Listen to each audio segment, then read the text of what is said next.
ಅದಕ್ಕೋಸ್ಕರ ಬಯಾಲಜಿ ಪಾಠ ಮಾಡಿದ್ವಿ. ಹಾಗೆ ಹೋಗ್ತಾ ಇದ್ರೆ ನಮ್ಮ ಸೊನ್ನೆಗೌಡ ಕಾಣಿಸೋದ್ರೆ ಏನೋ ಇದು ಕನ್ನಡ ಸಾಹಿತ್ಯ ಪರಿಷತ್ ನಡೀತಾ ಇದೆ ಅಂತ ಬಂದೆ. ಆಮೇಲೆ ಗುರುತಿಡಿದ್ರು, ನನ್ನ ಕರೆದ್ರು. ತುಂಬ ಸಂತೋಷ. ನಿಮ್ಮ ಉತ್ಸಾಹ ನೋಡಿದ್ರೆ ಬಹಳ ಖುಷಿ ಆಗುತ್ತೆ. ಎಷ್ಟು ಒಳ್ಳೆ ಜಡೆಗಳಿದೆ ನಿಮಗೆ ಗೊತ್ತಲ್ಲ. ಅಂದರೆ ನೀವು ಒಳ್ಳೆ ಆಹಾರ ತಿಂತಾ ಇದ್ದೀರಾ ಅಂತ ಅರ್ಥ. ಒಳ್ಳೆ ಆಹಾರ ತಿಂತಾ ಇದ್ದೀರಾ, ಬಹಳ ಖುಷಿ ಆಯಿತು ನಿಮ್ಮ ಜಡೆಗಳು ನೋಡಿ. ಗೊತ್ತಲ್ಲ, ಮಕ್ಕಳು ಅಷ್ಟೇ ಎಷ್ಟು ಕಪ್ಪಿದೆ ಕೂದಲು, ಎಷ್ಟು ವಿಚಿತ್ರ. ಹಾಗೆ ಕೆಲವರು ನೋಡಿದ್ರೆ ಇಷ್ಟು ಕಪ್ಪು ಕೂದಲು, ಇಷ್ಟುದ್ದ ಜಡೆ ಇರೋದು ಎಲ್ಲೂ ನೋಡಿಲ್ಲ.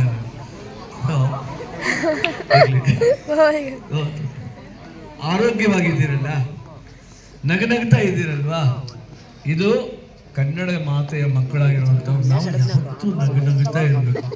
ನಗು ನಗುತ್ತಾ ನಲಿ ನಲಿ ಏನೇ ಆಗಲಿ, ಎಲ್ಲ ದೇವನ ಕಲೆಯೆಂದೇ ನೀ ತಿಳಿ, ಅದರಿಂದ ನೀ ಕಲಿ.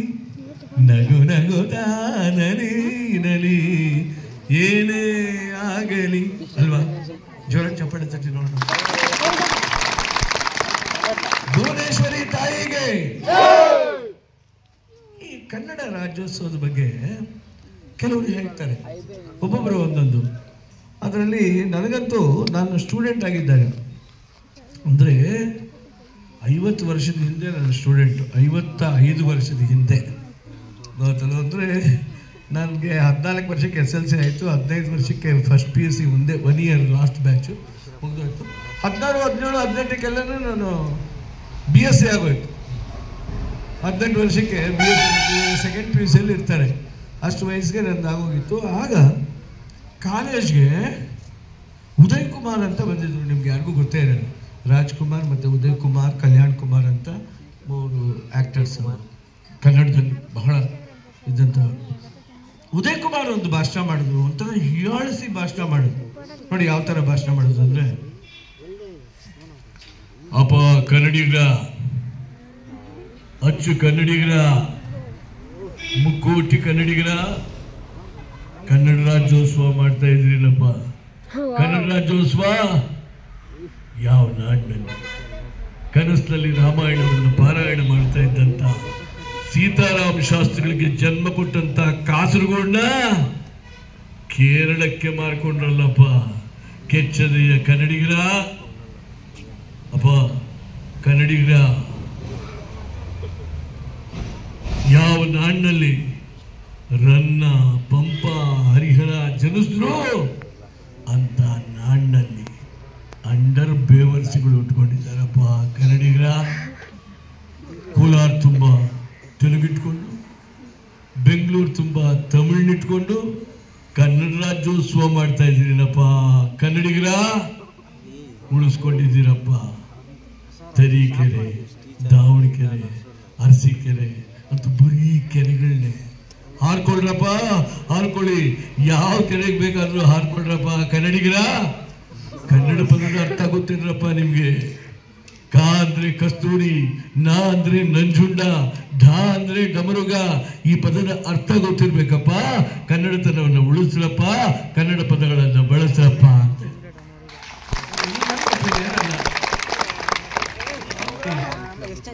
ಆದ್ಮೇಲೆ ಡಾಕ್ಟರ್ ರಾಜ್ಕುಮಾರ್ ಗೋಕಾಕ್ ಚಳವಳಿ, ಅವನು ಈ ತರ ಮಾತನಾಡ, ಚಿಕ್ಕಬಳ್ಳಾಪುರದ ಕನ್ನಡ ಕಲಾಭಿಮಾನಿಗಳೇ, ಗೋಕಾಕ್ನಲ್ಲಿ ಜಾರಿಗೆ ಬರಬೇಕು ಅಂತ ನೀವೆಲ್ಲ ಕೂಗಾಡಿದ್ರಿ. ನಿಮ್ಮ ಧ್ವನಿಗೆ ನನ್ನ ಧ್ವನಿ ಸಹ ಸೇರಿಸಿದೆ. ಅದೇ ರೀತಿ ಇಡೀ ಕರ್ನಾಟಕದಲ್ಲಿ ಕನ್ನಡ ಭಾಷೆಯನ್ನ ಪ್ರಥಮ ಭಾಷೆಯನ್ನಾಗಿ ಮಾಡಿದ್ರು ನಮ್ಮ ಘನ ಸರ್ಕಾರದವರು. ಬಂಧುಗಳೇ, ನನಗೆ ಚಿಕ್ಕಬಳ್ಳಾಪುರ ಹೊಸದೇನು ಅಲ್ಲ. ನಾನು ದಿವಂಗತ ನರಸಿಂಹರಾಜುನವರು ನಾಟಕಗಳನ್ನು ನೋಡೋದಕ್ಕೋಸ್ಕರ ಬಂದಿದ್ವಿ. ಆಗ ಕನ್ನಡಕ್ಕೆ ಅಷ್ಟೊಂದು ಪ್ರೋತ್ಸಾಹ ಇರಲಿಲ್ಲ. ಈಗ ಇಷ್ಟೊಂದು ಪ್ರೋತ್ಸಾಹ ನೋಡಿ ನನಗೆ ತುಂಬಾ ಸಂತೋಷವಾಗಿದೆ. ನಾನಿರುವುದೇ ನಿಮಗಾಗಿ ಅಂತ ಹೇಳಿದ್ರು. ಚಪ್ಪಾಳೆ. ನಿಮಗೆ ಜೀರ್ಣಶಕ್ತಿ ಜಾಸ್ತಿ ಇದೆ, ಅದಕ್ಕೋಸ್ಕರ ಕೂದಲು ಕಪ್ಪಗಿದೆ, ನಂಗೆ ಅರ್ಥ ಆಗುತ್ತೆ. ಜ್ಞಾಪಕ ಶಕ್ತಿ ಕಡಿಮೆ ಇದೆ, ಚಪ್ಪಾಳೆ ತಟ್ಟುತ್ತೆ ಅವಾಗಲೇ ಹೇಳಿದೆ, ನೀವು ಜ್ಞಾಪಿಸ್ಕೊಳ್ಳಿಲ್ಲ ಇರಲಿ. ನಿಮಗೆ ಜೀರ್ಣಶಕ್ತಿ ಜಾಸ್ತಿ ಇದೆ, ಜ್ಞಾಪಕ ಶಕ್ತಿ ಕಡಿಮೆ ಇದೆ, ಜ್ಞಾಪಕ ಶಕ್ತಿ ಜಾಸ್ತಿ ಮಾಡ್ಕೊಳ್ಳಿ, ಗೊತ್ತಾಯ್ತಲ್ವಾ? ರೈಟ್, ಇರಲಿ. ಸೊ ಕನ್ನಡ ಸಾಹಿತ್ಯ, ಅನೇಕ ಜನ ಕನ್ನಡ ಉಪಾಧ್ಯಾಯರುಗಳು ಇರ್ತಾರೆ. ಎಲ್ಲಿ ಉಳಿದಿದೆ ಕನ್ನಡದ ಸಾಹಿತ್ಯ? ಚಿಕ್ಕಬಳ್ಳಾಪುರದಲ್ಲಿ ಉಳಿದಿಲ್ಲ, ಗೊತ್ತಲ್ಲ? ಅದು ಉಳಿದಿರೋ ಅಂಥದ್ದು ಇಂಥ ಹಳ್ಳಿಗಳಲ್ಲಿ ಮಾತ್ರ, ಗೊತ್ತಲ್ಲ? ಸದಾ ಕನ್ನಡದಲ್ಲಿ ಮಾತಾಡ್ತಾರೆ. ಅವ್ರ ಒಂದು ಭಾವನೆ ಇರುತ್ತೆ, ತುಂಬ ಚೆನ್ನಾಗಿ ಆಂಗ್ಲ ಪದವನ್ನು ಬಳಸದೆ ಕನ್ನಡದಲ್ಲೇ ಆ ಕನ್ನಡದ ಒಂದು ಸ್ವಾಭಿಮಾನ ಇರಬೇಕು. ನಾವು ಕನ್ನಡಿಗರು ಅನ್ನೋದಕ್ಕೆ ಅಲ್ವಾ? ಕನ್ನಡಿಗರು ಅನ್ನೋದು ಒಂದು ಸ್ವಾಭಿಮಾನ ಇರಬೇಕು. ಆ ಪದ್ಯಗಳನ್ನೆಲ್ಲ ಕಲ್ತ್ಕೋಬೇಕು. ಚಿಕ್ಕನ್ನಲ್ಲಿ ಇರುವಂಥ ಪದ್ಯಗಳು, ಗೊತ್ತಾಯ್ತಲ್ವಾ? ಏನು ಕಾಜಾಣಿಕೆಗೆ ಕೋಗಿಲೆ ಇಪ್ಪಿಗೆ ಮಲ್ಲಿಗೆ ಸಂಪಿಗೆ ಕೇದಿಗೆ ಸಂಪಿಗೆ ಮಾವಿನ ಹೊಂಗೆಯ ತಳ್ಳಿನ ತಂಪಿಗೆ ರಸರೋಮಾಂಚನಗೊಳಿಸುವಾತನ ಮನ ಎಲ್ಲಿದ್ದರೆ ನಿಂತಿದ್ದರೆ ಕನ್ನಡವೇ ಸತ್ಯ ಕನ್ನಡವೇ ಮಿಥ್ಯ ಅನ್ಯವೆಲ್ಲದೆ ಮಿಥ್ಯ ಅಂತ ಒಂದು ಪದ್ಯ. ಹೌದಾ? ಹೌದಾ? ಕಾವೇರಿಯಿಂದ ಗೋದಾವರಿ ನಾಡದ ಕನ್ನಡದವಳು ಭಾವಿಸುವ ಜನಪದ ತಾಂ ವಿಶೇಷ ಗುರುತೋದನೆಯ ಕಾವ್ಯ ಪ್ರಯೋಗ ಪರಿಣಿತ ಮತಿಗಳು. ಈ ಕಾವ್ಯದ ಬಗ್ಗೆ ಏನು ಓದ್ತಾ ಇದ್ರು ಕನ್ನಡ ನಾಡಿನಲ್ಲಿರುವಂಥವರು ಪರಿಣಿತ ಮತಿಗಳು ಕಾವ್ಯದಲ್ಲಿ ಅಂತ ಹೇಳಿದ್ರು. ನೃಪತುಂಗ ಗೊತ್ತಲ್ಲ? ಕನ್ನಡದ ಪದ್ಯಗಳು ನಿಮ್ಗೆ ಬಹಳ ಖುಷಿ ಅಂತ ಅನ್ಸುತ್ತೆ ಅಲ್ವಾ? ಕನ್ನಡದ ಪಾಠ ರನ್ನ ಪಂಪ ಹರಿಹರ ಬರೆದಿರುವಂಥದ್ದು, ಮನೋರಮೆ ಮಧ್ವರಾಜ್ ಅವರು ಮುದ್ದಣ್ಣ ಕವಿ ಅವ್ರದ್ದು ಪಾಠಗಳು ಏನಾದ್ರು ಬಂದಿದ್ರೆ ಎಷ್ಟು ಚೆನ್ನಾಗಿರುತ್ತಲ್ವಾ? ನರಕ ಕೇಳಿಸಿ ಆಮೇಲೆ ನೋಡಿ, ನರಕ ಕೇಳಿಸಿ ನಾಲ್ಗೆ ಸೇರಿಸಿ ಬಾಯಿ ಹೊಲ್ದಾಕಿದ್ರು ಕನ್ನಡ ಮೂಗಿನಲ್ಲಿ ಕನ್ನಡ ಪದವನ್ನು ಆಡ್ತೀನಿ, ನನ್ನ ಮನಸ್ಸಿನಲ್ಲಿ ಈ ಕಾಣೆ ಅಂತ ಹೇಳ್ತಾರೆ ಜೀವನ. ಒಂದು ಭಾವನೆ ಬೇಕಾ ನಮ್ಗೆ? ಸೊ ಕನ್ನಡ ಉಳಿಸ್ಕೋಬೇಕು. ಈ ದಿವಸ ಭಾವಗೀತೆ ಸ್ಪರ್ಧೆ ಅಂತ ಹೇಳಿ ಬಹಳ ಸಂತೋಷ ಆಯಿತು. ಭಾವಗೀತೆ ಸ್ಪರ್ಧೆ ಜಾಸ್ತಿ ಜನ, ಎಷ್ಟು ಜನ ಪಾರ್ಟಿಸಿಪೇಟ್ ಮಾಡ್ತಾರೆ, ಎಷ್ಟು ಜನ ಭಾಗವಹಿಸ್ತಾ ಇದ್ದಾರೆ? ಕೈ ಎತ್ತಿ. ರೆಡಿಯಾಗಿ ಕುಳಿತಿದ್ದ ಭಾವಗೀತೆಗಳಲ್ಲಿ ಪ್ರೇಮ ಕವಿ ಅಂತ ಯಾಕೆ ಕರೀತಾರೆ? ಪ್ರೇಮ ಕವಿ ಅಂತ ಗೊತ್ತಲ್ಲ? KS ನರಸಿಂಹ ಸ್ವಾಮಿ ಪ್ರೇಮ ಕವಿ ಅಂತ ಕರೀತಾರೆ.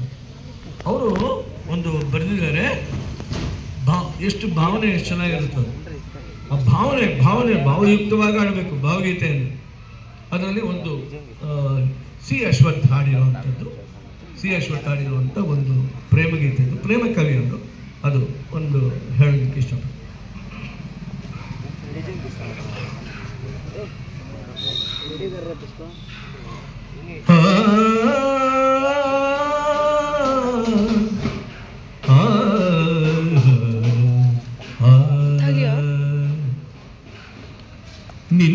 ನಿನ್ನೊಲುಮೆಯಿಂದಲೇ ಬಾಳು ಬೆಳಕಾಗಿರಲು ಚಂದ್ರಮುಖಿ ನೀನೆನಲು ತಪ್ಪೇನೆ, ನಿನ್ನ ಸೌಜನ್ಯವೇ ದಾರಿ ನೆರಳಾಗಿರಲು ನಿತ್ಯ ಸುಖಿ ನೀನೆನಲು ಒಪ್ಪೇನೆ, ನಿನ್ನೊಲುಮೆಯಿಂದಲೇ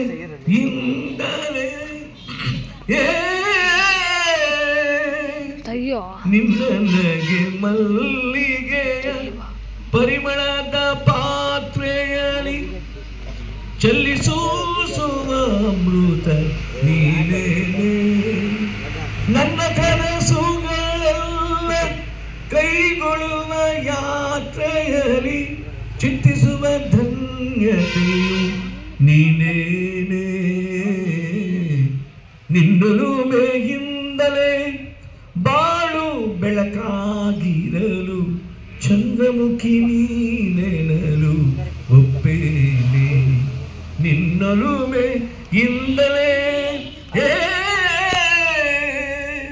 ನಿನ್ನ ಕಿರು ನಗೆಯಿಂದ ನುಡಿಯಿಂದ ಎತ್ತರದ ಮಾನೆನ ಬದುಕೇನೆ, ಚಂದ್ರನಲ್ಲಿ ಚಿತ್ರಿಸಿದ ಚಂದ್ರನಲ್ಲಿ ಚಿತ್ರಿಸಿದ ಚಲುವಿನೊಳಗುಡಿಯೋದ ಗಂಗೆ ಬಂದಳು ಇತ್ತ ಕಡೆಗೇನೆ ನಿನ್ನೊಲುಮೆಯಿಂದಲೇ ಬಾಳು ಬೆಳಕಾಗಿರಲು ಚಂದ್ರಮುಖಿ ನೀನೆನಲು ತಪ್ಪೇನೆ ನಿನ್ನೊಲುಮೆಯಿಂದ